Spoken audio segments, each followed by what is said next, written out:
Muy buenas noches, gracias por acompañarnos a nosotros en esta entrevista especial con Luis Pellecer. Buenas noches, Luis. Y es una entrevista especial porque estamos en Casa Presidencial con el señor presidente de la República, Alejandro Maldonado Aguirre, con quien vamos a platicar sobre algunos temas de interés para toda la sociedad guatemalteca.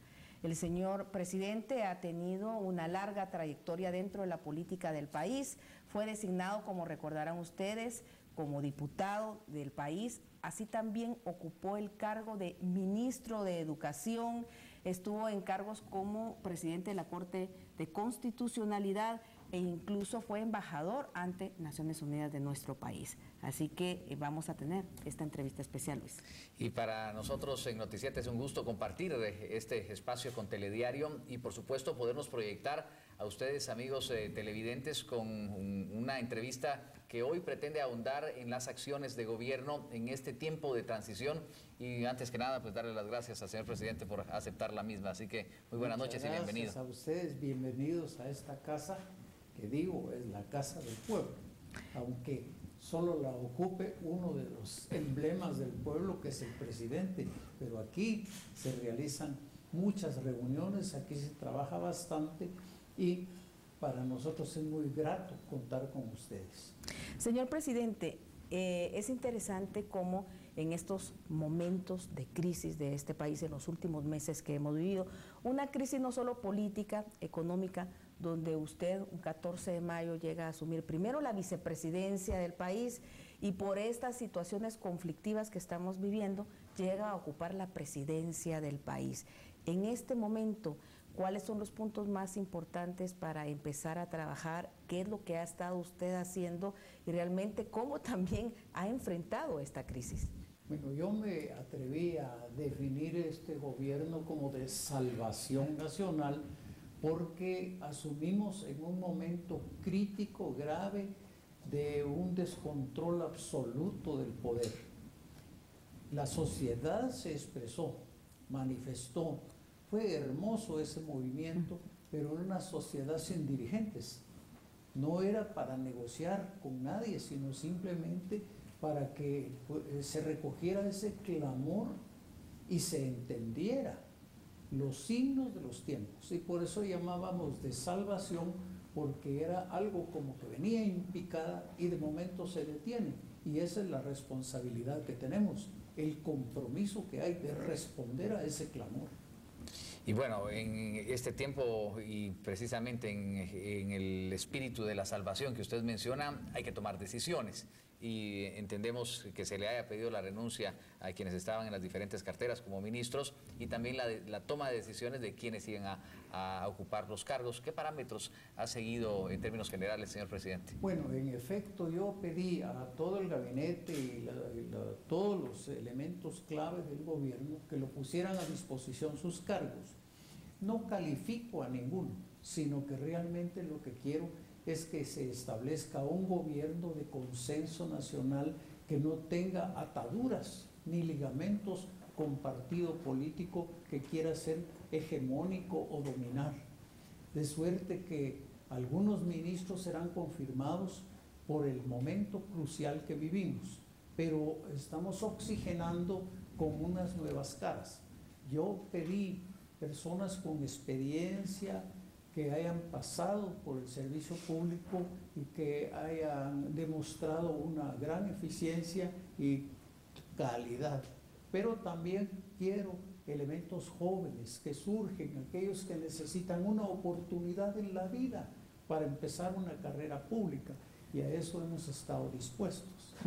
Señor presidente, hablando precisamente de esos cambios, hay algunos ministros que han ocupado en otras oportunidades otros puestos también dentro del gobierno y que no han sido tal vez muy bien aceptados por algunos sectores de esta sociedad. Por eso preguntábamos, aparte de esos, ¿qué parámetros? Ahora mi pregunta es, a pesar de esto, ¿vienen más cambios? ¿Se empiezan a hacer otros cambios dentro del gabinete? Tenemos que ir haciéndolos, porque también somos un gobierno de transición, pero de una transición ordenada. Sabemos, con las condiciones económicas y la conflictividad que hay en Guatemala, que no somos un milagro. eso es claro, pero sí somos una respuesta. Y entonces estamos haciendo un inventario completo del gobierno para la transferencia, pero le queremos transferir un significado, que es la ética política. En este sentido, me imagino que las acciones se van a encaminar a esa necesidad de las diferentes carteras. Entonces, se nombran ministros, usted dice que han estudiado pues a quién poner y ellos pues tienen corto tiempo para ejecutar. Pero ¿con qué recursos? ¿Cómo encuentran las arcas nacionales? ¿Cómo estamos financieramente en el Estado? Sí, comprendemos esas limitaciones, son muy grandes. Y precisamente esa es la prueba de que nosotros podemos dejar un contenido valioso, significativo, sin necesidad del derroche de los fondos públicos, sino haciendo como hacen todas las familias de Guatemala, vivir dentro de su estrechez, pero vivir honradamente. Insistiendo siempre en el tema de la parte económica, porque para poder implementar, invertir en el tema de infraestructura y proyectos que nosotros imaginamos que en 4 meses harán ustedes todo lo posible por dejar todo preparado al nuevo gobierno para que va a asumir. Fíjese que estamos hablando que son aproximadamente 7.500 millones de dólares, ¿verdad?, el presupuesto que debería ser para el país. Sin embargo, la recaudación no se ha logrado. Estamos en un estado realmente pues en quiebra, o sea, no hay dinero ni para hospitales, ni para seguridad, ni para educación, etcétera. Y si nos comparamos a otros países de Centroamérica, ni siquiera comparémonos con América de Centroamérica, no estamos invirtiendo ni siquiera $1 por guatemalteco en las necesidades básicas. ¿Qué va a hacer usted, señor Maldonado, para poder suplir estas necesidades tan primordiales que ahora tenemos? Problemas muy intensos que estamos viviendo precisamente ahorita. Bueno, usted lo ha dicho, el presupuesto de este año se cayó. Uno, porque la Corte de Constitucionalidad encontró lesión jurídico-constitucional en algún tipo de recaudación y con eso ya no se cuenta. También el precio del petróleo pues ha ido a la baja. Buena noticia para los consumidores, los guatemaltecos, pero muy mala noticia para las finanzas porque ese dinero deja de percibirse. Y otros factores ominosos como la moral tributaria, que no deja de perjudicar, porque la gente se siente engañada que al pagar sus tributos estos hayan sido desviados en una buena proporción. Pero con el Ministerio de Finanzas hay un cálculo de prioridades. Primero, que debe de pagarse todos los sueldos y prestaciones hasta el 31 de diciembre. Es decir, que eso se pagará puntualmente. Segundo, el abastecimiento hospitalario y servicios sociales clave. Tercero, el pago de la deuda. Eso no podemos dejar de hacerlo porque va el honor, la dignidad y el crédito de Guatemala al exterior. Y salvando esas prioridades, pues ya veremos cómo vamos atendiendo lo demás, incluyendo en las prioridades la administración de justicia, porque no podemos quedarnos sin ese factor. Y eso implica tribunales, Ministerio Público. Pero el Estado está funcionando y seguramente las arcas estarán recibiendo los tributos de los contribuyentes. ¿Cuál es la dinámica hoy por hoy de esa recaudación y de la ejecución que les toca decidir? Racionalizar, porque se recibe todos los días, llega dinero de los contribuyentes y todos los días se distribuyen. Pero eso sí, sabiendo que tenemos ese marco de prioridades, el cual debe ser atendido. Por ejemplo, la publicidad oficial suprimida, algunos gastos superfluos suprimidos, plaza que queda vacante ya no se vuelve a llenar, pero además, y en esto pues queremos hacer un examen que nos ha costado mucho por la opacidad del Estado mismo, pero aquellas plazas innecesarias las tenemos que cancelar. Un gobierno más pequeño. ¿sí? Vamos a seguir hablando al respecto de todas estas medidas, de estas decisiones que se están tomando desde la perspectiva del presidente de la República, obviamente con su vicepresidente y la Junta de Gabinete, pero tenemos que hacer esta pausa. Interesante entrevista desde Casa Presidencial de Albavisión, Telediario y Noticiete. Volvemos de inmediato.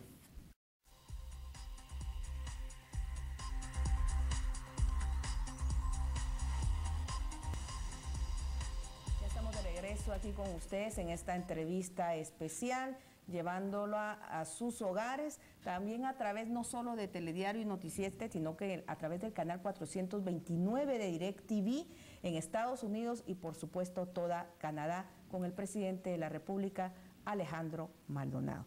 Señor presidente, hablábamos tras bambalinas sobre esta situación de crisis que estamos viviendo y las medidas que están tomando ustedes para poder paliar lo más importante en nuestro país. En el tema de la crisis hospitalaria, ¿qué está haciendo el gobierno?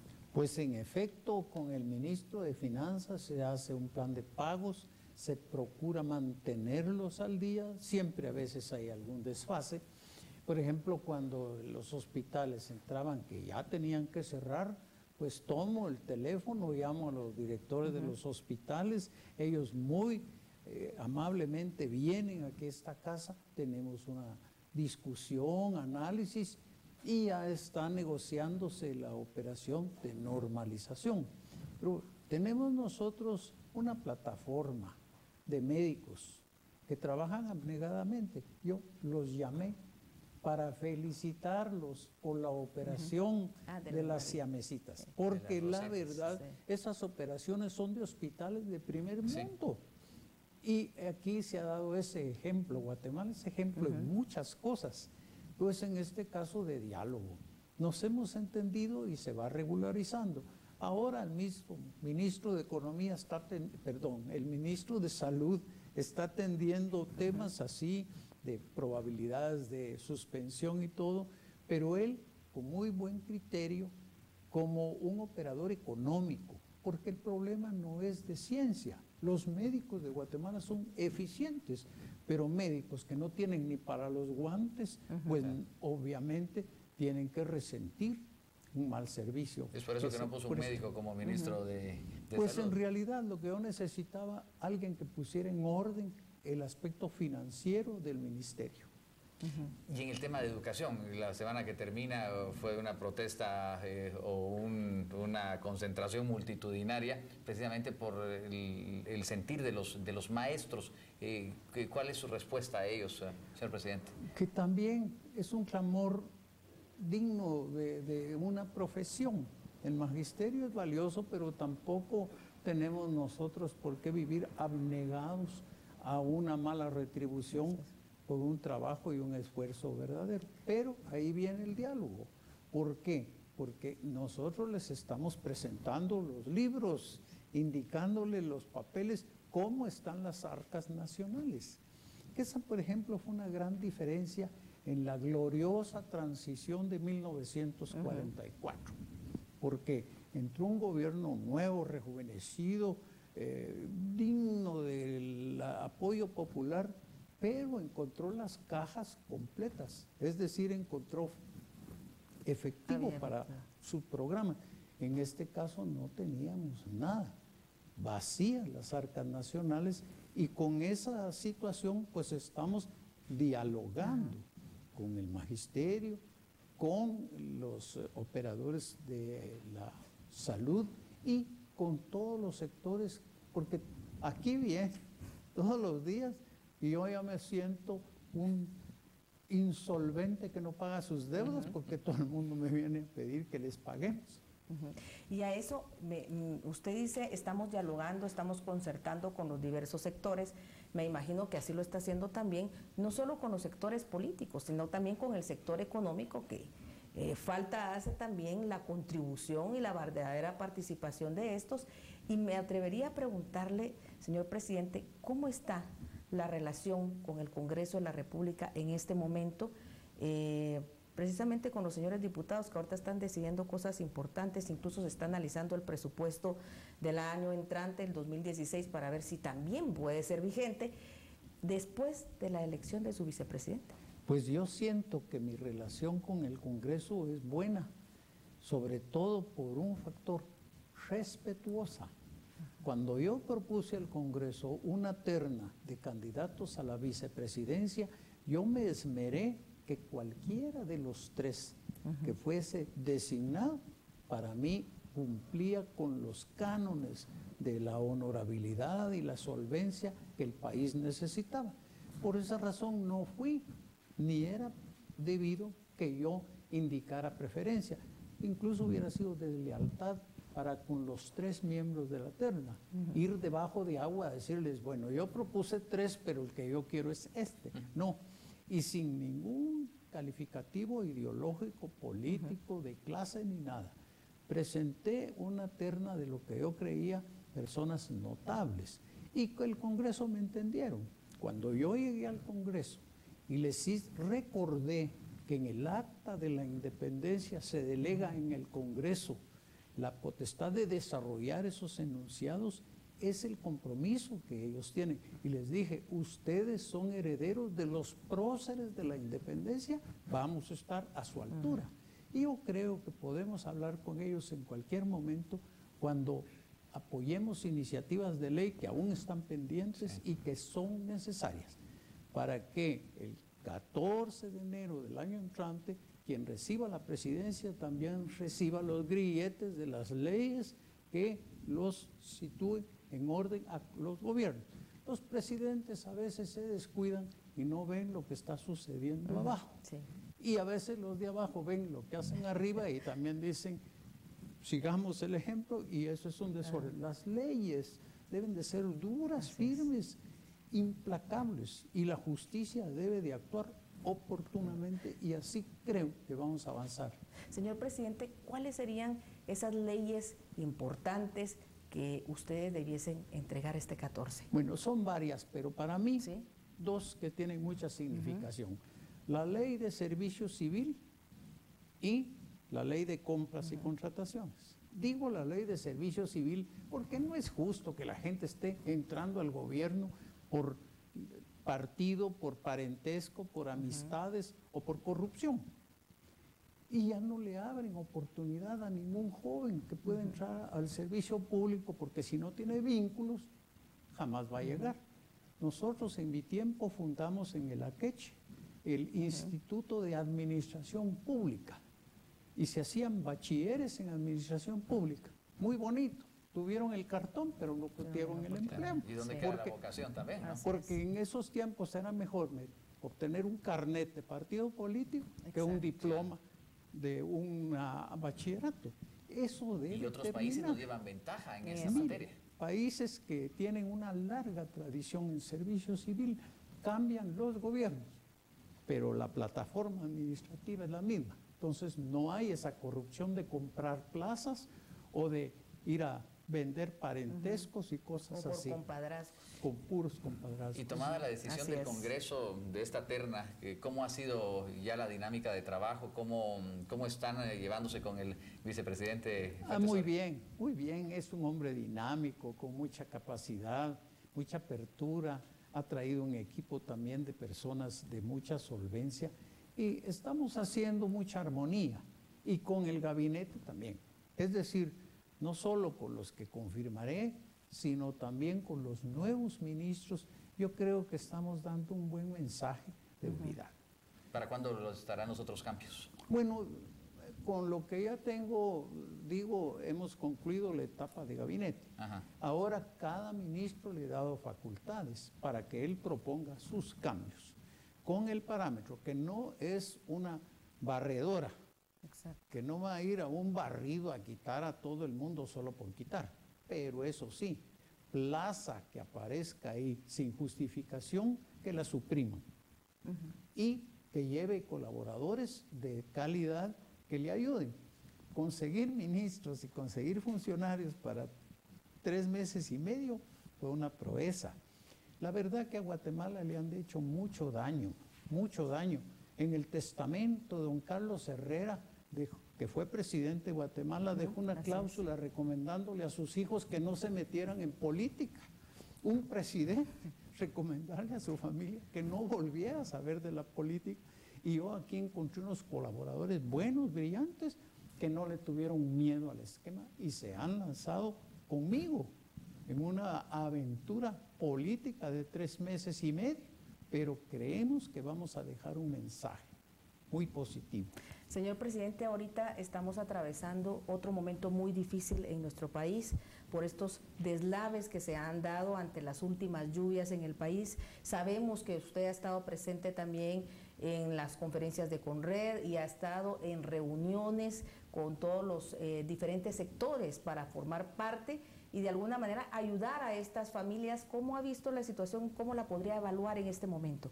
Mire, muy difícil, porque como comentamos, Guatemala es el 4º país en el mundo en vulnerabilidad.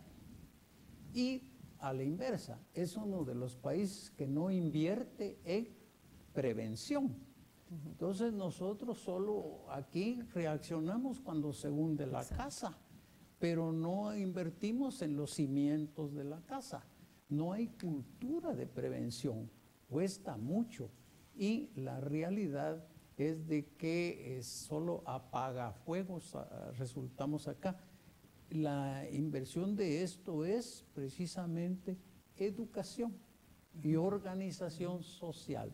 Hay países que su vulnerabilidad la contienen porque han preparado a su gente, pero a la vez la han organizado. Organización civil nos hace mucha falta.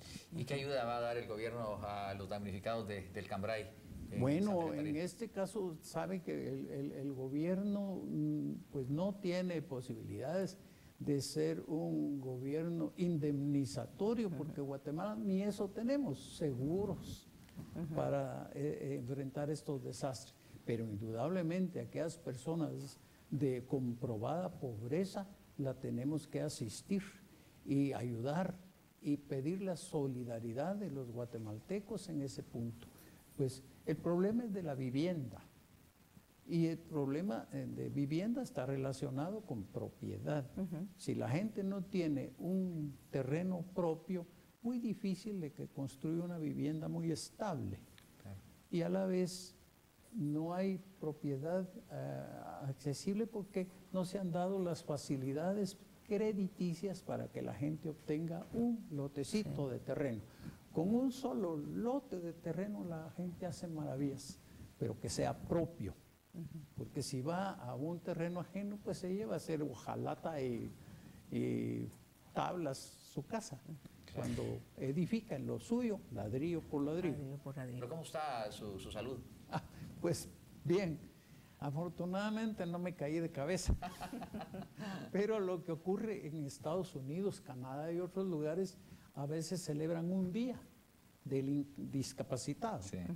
Y artistas, estadistas, gobernantes, gente notable, la inmovilizan. A uno los tapan los ojos, a otros los oídos, a otros les enyesan una pierna 24 horas para que vean y sufran lo que sufren los que no tienen sus capacidades completas físicas. Pero la realidad, yo ya lo he visto, la falta que hace la salud y sobre todo para movilizarse. En este caso, pues afortunadamente mi posición es más central, tengo mis colaboradores y podemos operar. Y con la ayuda del médico y de mis asistentes, pues yo creo que en unos 8 o 10 días ya estoy otra vez en pie. Fantástico. Yo no quiero irme sin antes esa duda que muchos guatemaltecos tienen, ¿verdad? Y porque es una duda, es interesante. Después de muchos años, señor presidente, ¿usted sí está viviendo aquí en Casa Presidencial? Sí, sí. Para eso es la casa. Yo vivía en un condominio y me daba cuenta lo que molestamos, entrando con aparatos, saliendo, y la vigilancia, y yo tengo que recibir visitas a veces hasta las 12, 1 de la mañana, y cómo era que tengan que estar pasando por una garita de condominio y todo. La Casa Presidencial fue hecha para eso, y hay que ocuparla. Lo que digo yo es que hay que dignificarla. Esta es una casa del pueblo, hay que honrarla. Y aquí está honrada, tenemos capillas, aquí recibimos el sacerdote o el pastor y tenemos una comunidad de servicio de gente muy leal. Yo conocía al famoso Chilo, el que atendía al presidente Ubico, Arevalo, claro, y a otros. Y viera que aquí la gente tiene sus años y tiene una lealtad asombrosa, se los diré. Nunca uno de ellos me ha contado un secreto de otro presidente. Qué curioso. Sí. Aunque uno disimuladamente les quiera preguntar, dice, Pues sí, porque no me di cuenta, señor presidente. porque estos muros se encierran Sí. historias. Historias, grandes historias de nuestro país. Muchísimas gracias, señor presidente, por habernos también compartido aquí en la Casa Presidencial, ¿verdad? Con uno de los representantes de Guatemala, el que fue elegido de alguna manera para dirigir ya los destinos, estos destinos de estos meses, los últimos meses del año, y esperamos que por el bien de Guatemala todo se desarrolle pues lo mejor posible para tener un futuro tal vez con mayor esperanza, un futuro con mayor claridad en la que todavía creemos los guatemaltecos. Luis.